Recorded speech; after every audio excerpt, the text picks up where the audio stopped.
Welcome back to my YouTube channel extreme dry damage frizzy burn hair पे आज मैं आप लोगों को दिखाने जाऊंगी बहुत ही ज़बरदस्त सी हाईलाइट का तरीका कि किस तरीके से हमने करने हैं। ये इनकी बिफोर कंडीशन है आपके सामने, जिसमें ब्रश भी बड़ी मुश्किल से हो रहा है। जहाँ से भी इन्होंने हाईलाइट पहले कराई है उन्होंने बहुत ही ज़्यादा डैमेज किया है। तो इसके लिए क्या टिप है, सबसे पहले हमने करना है शावर। कट डाउन वाले बालों को 40 या 50% शावर करने के बाद करनी है ब्रशिंग, और ब्रशिंग करने के बाद लगाना है हमने इसमें हीलिंग ऑयल। जितना एरिया इनके हेयर का पहले से कट डाउन हुआ है, यानी कि प्री लाइटनिंग वाले इनके एरिया पे हमने लगाना है यहाँ पे हीलिंग ऑयल, ताकि जो बालों पे हमने काम करना है वो और केमिकल लगने के बाद डैमेज ना हो। तो इसलिए हीलिंग ऑयल लगाना ज़रूरी है।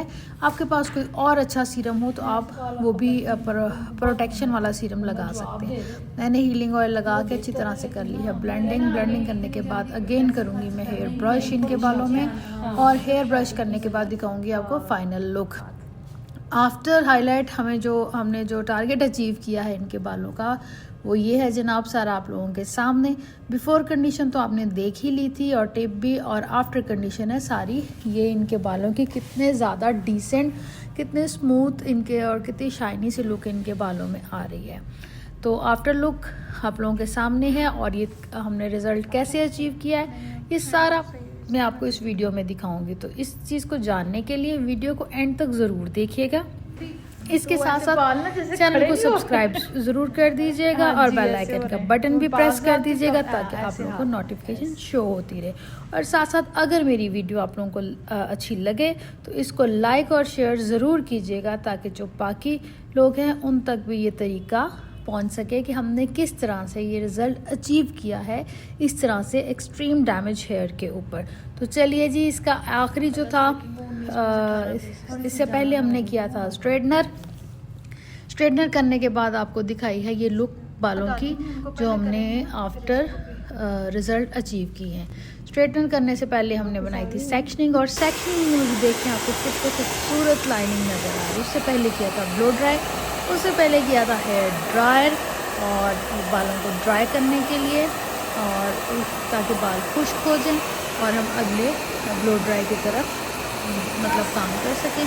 और ड्राई करने से पहले बहुत ज़्यादा वेट थे तो उनको भी किया था हमने ड्राई, यानी कि आफ्टर वॉश हमने ड्राई किया उसके बाद ब्लो ड्राई करके स्ट्रेट करके तो आपको जो फाइनल लुक है वो दिखाएगा।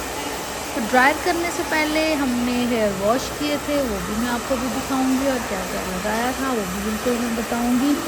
वीडियो के एंड तक देखते रहें, मैं आपको सारा उसका बताती रहूँगी। ये जी हो रहा है मास्क इनका वॉश, जो हेयर मास्क हमने आफ्टर ग्लॉसिंग वॉश लगाया था, ये वाला मास्क लग रहा है। मास्क वॉश से पहले हमने लगाया था मास्क, और मास्क जो होता है हम लगाते हैं जस्ट हेयर्स के ऊपर, रूट्स के अंदर ब्लेंड नहीं करते। लेकिन अगर आप आफ्टर 15 डेज़ और आफ्टर अ मंथ अप्लाई कर रहे हैं मास्क तो रूट्स के अंदर लग भी जाए तो कोई इशू नहीं। एक और बात याद रखिए, मास्क जो है वो डेली वॉश यूज़ के लिए नहीं है। मास्क से पहले किया है शैम्पू अच्छे तरीके से किया था, रूट टू एंड सारा मल्सीफाई करके शैम्पू करके तो किया था वॉश। ये शैम्पू की हो रही है ब्लेंडिंग, क्योंकि शैम्पू की ब्लेंडिंग है, क्योंकि इसी के साथ ग्लॉसिंग हो रही है वॉश अच्छे तरीके के साथ। ये शैम्पू ब्लेंडिंग है, और शैम्पू हमने यहाँ पे यूज़ किया है सनसिल्क गोल्डन। इस वक्त हमने कोई ब्लू वॉयलेट शैम्पू यूज़ नहीं किया। तो ये जनाब हो रही है शैम्पू ब्लेंडिंग, ताकि जो ग्लॉसिंग है वो रिंस आउट हो जाए। तो जी ग्लॉसिंग से पहले ये ग्लॉसिंग ये लग रही है, ग्लॉसिंग लगने का तरीका सारा आपको बाकी वीडियोस में मैं बता चुकी हूँ। आज मैंने एंड से इसलिए स्टार्ट लिया है कि आपको एंड से पता चले कि हम क्या क्या करते हैं। स्टार्ट से तो आप देख के आपको सही तरीका मालूम हो चुका हुआ है। तो ग्लॉसिंग से पहले किया था शैम्पू, क्योंकि हमने जो इनकी प्री लाइटनिंग की हुई और बेस कलर किया हुआ था उसको निकालने के लिए ये प्री लाइटनिंग और बेस कलर का हो रहा है शैम्पू। इसको भी अच्छे तरीके से किया है। पहले हमने प्री लाइटनिंग और बेस कलर का जो मटेरियल था वो रिंस आउट किया अच्छे तरीके से। ये थे, इससे पहले थे फॉयल रिमूव, यानी कि फॉयल रिमूव करने का तरीका, और आफ्टर फॉयल रिमूव हमने वॉश की तरफ गए। फॉयल रिमूव होने से पहले हमने की थी रीटचिंग और बेस। आज हमने नए तरीके से काम किया था, इनकी रीटचिंग भी करते गए थे और बेस भी करते गए थे कि किस तरीके से बेस जो है वो बालों में करनी है। तो साथ साथ हम बेस कलर कर रहे थे और साथ साथ की थी रीटचिंग, ताकि हमें आसानी हो जाए पहले बेस करके रीटचिंग, क्योंकि ज़ाहिर है बाल डैमेज था तो हमने दोनों काम एट अ टाइम कर लिए। इससे ये फ़ायदा हो गया कि दोनों काम हमारे इकट्ठे हो गए, टाइम सेविंग भी होगी और बाल जो थे वो डैमेज होने से भी बच गए, क्योंकि हमने एट अ टाइम दोनों काम कर लिए। क्योंकि इस पर इतनी ज़्यादा रीटचिंग की तो ज़रूरत नहीं थी, फॉइल्स की जस्ट टाइट ही करने थे, तो उसको हमने जस्ट ब्रश के साथ ब्लेंड करते गए और टाइट करते गए। हाँ, जो फॉइल जिसके ऊपर कट डाउन नहीं हुआ था उसके ऊपर फिर हम मटीरियल दोबारा से लगाते गए, लेकिन तरीका हमने यही रखा है सारा कि फॉइल भी रीटच की है और साथ ही बेस की है, और दोनों चीज़ें हमने इकट्ठी इसलिए की हैं ताकि टाइम भी सेव हो जाए और रिज़ल्ट भी हमें जल्दी अचीव हो सके। तो आफ्टर रिज़ल्ट तो वैसे आप लोगों के सामने है कि बालों का कितना खूबसूरत आया, कितना केयरफुली हमने सारा काम किया, जिसमें कोई भी बाल देखें डैमेज नहीं हुआ, और जो कलर है वो शार्प नहीं हुआ, और बालों में कोई इलास्टिसिटी या कोई डैमेजपन नहीं आया। तो ये हो रही है बेस हमने किया रूट टू एंड, ताकि जो इनके बालों में 5-6 शेड थे वो सब ख़त्म कर सकें। और ये फॉइल जो है ये भी साथ साथ रीटच किए हैं ताकि हमें ज़्यादा बाल मतलब कट डाउन वाले बाल ज़्यादा डैमेज ना हो, क्योंकि उनको ज़्यादा टाइम मैंने नहीं देना था। इसलिए जो लूज़ हो रहे थे उनको हमने टाइट करते गए और रीटचिंग करते गए।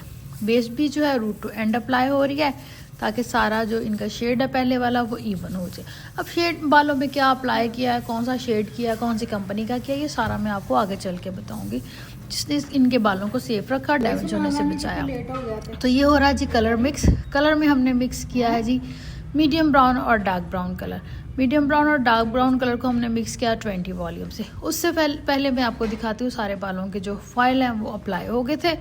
इस तरीके से सारे बालों के फॉइल जो थे हमने अप्लाई कर लिए थे, और देखिए आपको कितने ज़्यादा टोन्स इनके हेयर में नज़र आ रही होगी। और बिफोर फॉइल एप्लीकेशन तरीका जो था फॉइल एप्लीकेशन का वो ये था कि हमने जो डार्क हेयर था उसके नीचे भी और उसके ऊपर भी हमने कट डाउन मटीरियल अच्छी तरह से लगाया था, और जो एंड्स थे जहाँ पे कट डाउन नहीं हुआ था उसको हम वैसे ही फॉइल के अंदर सेव करते गए थे ताकि और डैमेज ना हो इनका पर। फॉइल हमने बहुत केयरफुली अप्लाई किए थे, 1 बाय 1, कोई वर्टिकल सेक्शन लेके, कोई हॉरिजॉन्टल लेके, और कोई स्लाइसिंग में और कोई वेविंग में।